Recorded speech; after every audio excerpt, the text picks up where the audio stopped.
shiner, 99-cent butane lighter, Lucky Strikes and a fifth of Patron.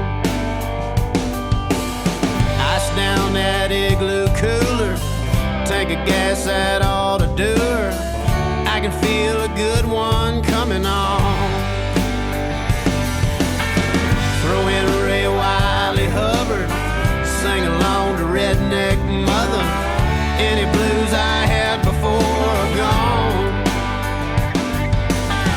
Another working week is over, no chance of staying sober. I can feel a good one coming on.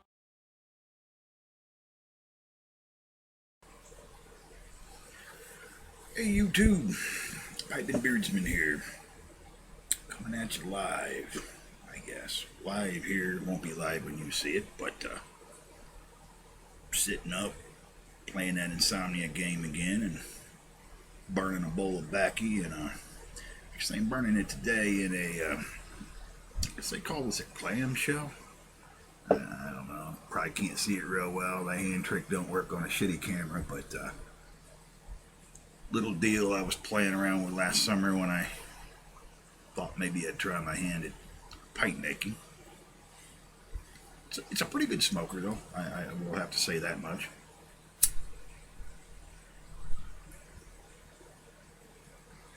I was scouring eBay for a while there, and I saw, I think they were the Florian pipes, and that guy there had made some, and I was like, you know what, those are some cool looking pipes. Kind of had run the poker course into the ground and thought I'd maybe get into some different style of pipes, and then got that burr up my ass. I might even try my hand at making them. So this was one of the first ones I made, and like I said, it turned out to be a pretty good smoker. I took the shortcut way out though, and I just used generic pre-made stems. Never got to the point I really wanted in actually fashioning my own stems for my pipes. But the intent is to actually try my hand at it again in the future here, and I think when I do, I may actually give stem making a go. And my opinion here, I'm an expert by no means, so take it for what it's worth, but I think one of the quintessential aspects of pipe making is the making of stems, because I think that, for me anyway, that differentiates cheap pipes or cheaper pipes from a higher quality pipe, especially when you can get, you know, material that really matches the grain of the pipe or the overall vibe and feel of the pipe. And I think that's really achieved to a greater degree with the right quality material, be it ebonite or whatever. But I mean, I've seen some really sweet grains and stem materials that I've always thought, you know, man, that looked really cool on a pipe. I'm a leather worker, and so I've got an absolute ton of leather dye, and I know that's the component that they use when it comes to coloring the pipes. So yeah, I was eyeballing on some websites and stuff, the different stem materials they had, and I thought to myself then, you know what, I think I even bought some stem stock or rod or whatever they call that, and unfortunately I didn't have the necessary tools to really fashion that. I had a lathe, but by the chuck I had ended up taking a dump on me, and then I realized that the chucks that I started looking at were going to be more expensive than the lathe itself, and kind of got out of that notion. Had the drill press, but I didn't have the, I think Pimo had it. They had a little tool used for cutting the end of the stem there. I'll say it's a tenon cutting tool. Didn't end up getting that. Watched a couple of videos on how to use that and everything, so I think I've got a pretty good idea. But the problem is it can get very expensive if you're experimenting with things like that to start making pipes. And I've got the wall of shame in my little wood shop out in the barn of the attempts I made, and actually I think some of my best attempts, and that was a really sad thing. You know, they started turning out really good, and shaping them and sanding them, and then all of a sudden I discover a pit.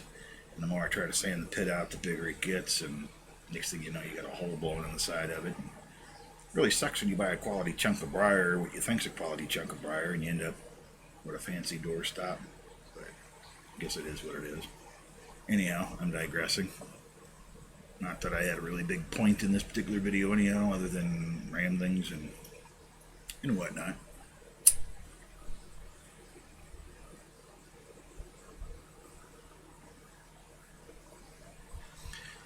John Dingler's Baghdad. So that's what I'm smoking in this bad boy here, and I think it's a pretty good tobacco. It's a gift from Joe D's, I believe, and mentioned him a couple of times in my last few videos. Upstanding guy. He's helped me out quite a bit and hooked me up with some pretty good tobaccos. There's a couple of guys that have, and I mean, I've liked everything I've gotten so far. But I like this blend. I think it's a pretty good blend. And he gave me their Haddon too, which I believe is a Latakia blend, and I'm impressed with that as well. He gave me a variety of different samples to try. Kyle McDaniel 89 on Instagram did as well. He actually gave me, a ton of stuff. And I opened that box, which I should have done as a Yavo. I was amazed at the generosity and just the variety that he sent. A couple of different Throgmortons, some Germains, some Stonehaven, some Penzance. I mean, there was just a plethora of what I believe to be, at least in my humble opinion, quality tobacco. So, which brings up an interesting point, and I had seen some people commenting on, do you dedicate certain pipes to certain tobaccos? And sadly, it's going to make me look like a real country bumpkin, I guess, when it comes to the etiquette of pipe smoking, but unfortunately at this point, no, I don't. Honestly, I probably should, understanding what I know now about tobaccos and pipes and whatnot, and even, starting to get into the physics of, chambers on the pipes and chamber circumference and how it dissipates heat and how it burns the tobacco and how that really affects the flavor. But the problem is I suffer from allergies, so my taste buds are all jacked anyhow. I still smoke cigarettes, so I'm not tasting the tobacco to the degree I probably could. So for me, the ghost notes aren't really as noticeable. So it's more or less, what pipe am I in the mood to smoke at the moment? And then I browse through the selection of backies, and well, that sounds good. Screw it, I'll try that. So now there is no method to my madness in that regard. It's just whatever my hand snags off the shelf. Tonight it's this. I think I've smoked this maybe a dozen times since I made it. It's a bit big. It's not very bulky, and I'd say I'd clinch it, but I'm not much of a clincher, to be honest with you. In any event, eat pipe. I'd really like to get back into pipe making. Started the Pipe and Beard Club on Instagram, and I was eyeballing, some of the different pipe makers that I like to try to showcase from time to time, and what's being turned out there. And man, there's some cool stuff. There's some really cool stuff. Gives me a lot of ideas. And when I was watching the other day, they basically suggested something which I think I knew in the back of my mind all along, but like a lot of people are that way. You get into something and you want to skip the basics and just jump into what really excited you about it to begin with. But this particular pipe maker was preaching the pluses of going back and learning all the basic shapes, which for me would be extra hard because some of the basic shapes, the traditional shapes, I have no interest in. I mean, I own a couple of them. They're in my collection and stuff, but they rarely get smoked just because they don't necessarily appeal to me. Pokers did, and I'll have to blame the Dagners or give them kudos for that. I think when I first started watching, the little nose warmer poker pipes were really big at the time, and I'd jump on eBay, find one I wanted, and then they'd be gone that quick. I was fortunate enough to stumble across Moretti's pipes, and I got a couple of them, and I really liked them. When the bamboo came out, I didn't necessarily prefer it at first, but it kind of grew on me. Then I saw some squat tomatoes with some bamboo shanks on them. I'm like, you know what, those are really, really cool. And probably by the time I'm able to go out and add some of them to my collection, it'll either be obsolete or out of style. But Jason Dagner was so kind and generous as to gift me this P4 Series Road Dog with the bamboo shank on it. So that's the only one I have in my collection now. like it quite a bit. Was never much at first, anyhow. One for the Bulldog or the Rhodesian Bulldog shape, for the most part. But I will say I really like the pipes he has. P5 series, the carbon fiber on it. I dig those. Dig those quite a bit. I get myself into a situation where I could purchase something like that with my budget. Definitely have to pick one of those up.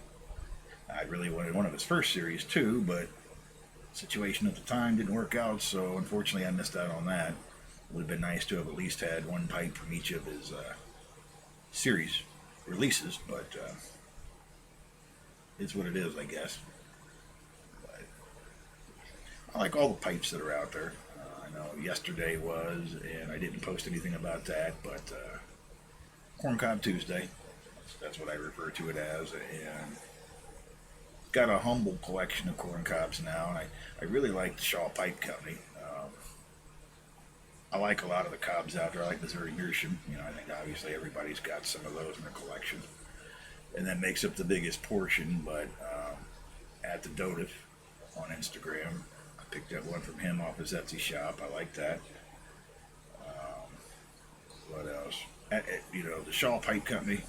Really like their corn cobs and hardwoods, and I just like the style. I like the way they make them. They're nice and rustic and unique and interesting and different. And to be honest with you, and I've had people ask me, how does that smoke? Doesn't look like it smoked very well.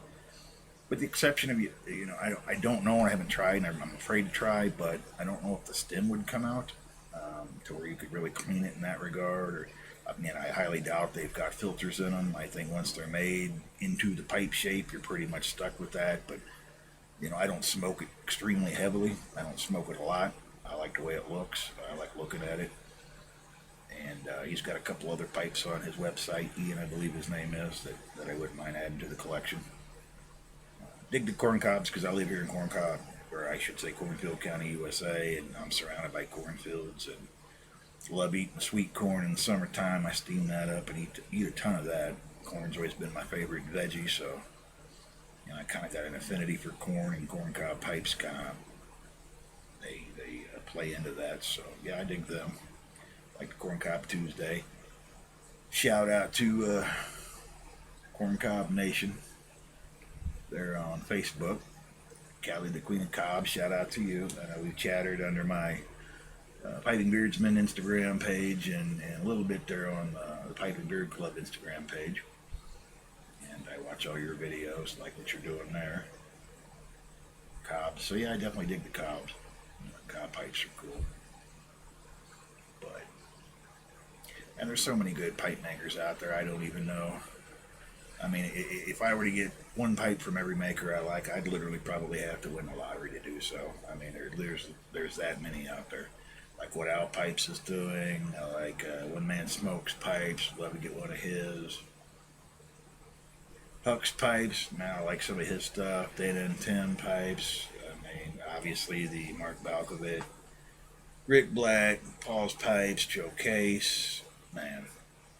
And the sad thing is, I guess it's a sad thing for me. They're so expensive.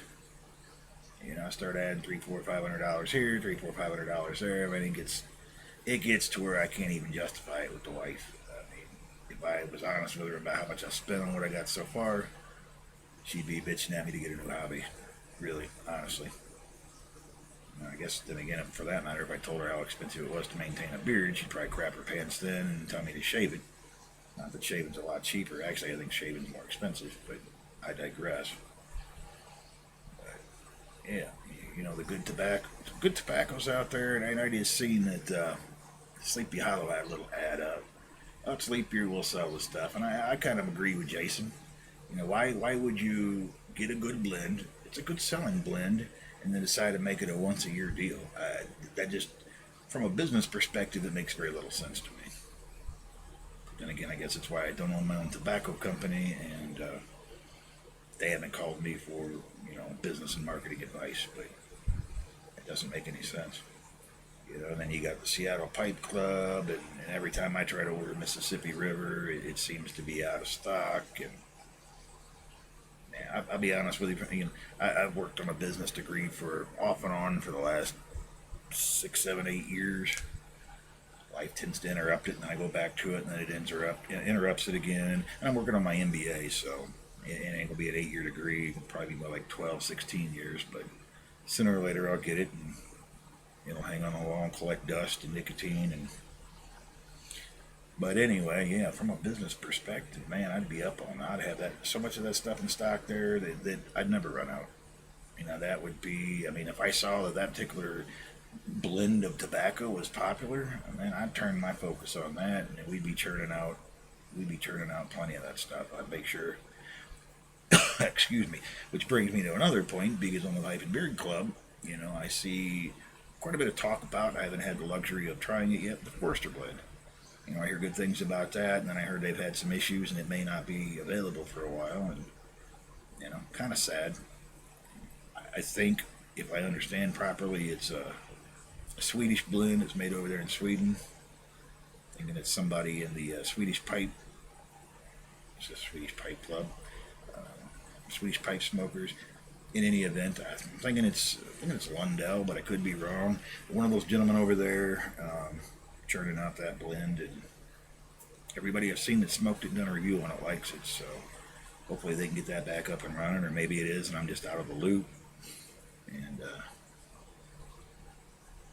anyway, I've now shown you guys how ignorant I am and how little I know about pipes and tobaccos, scary as it is.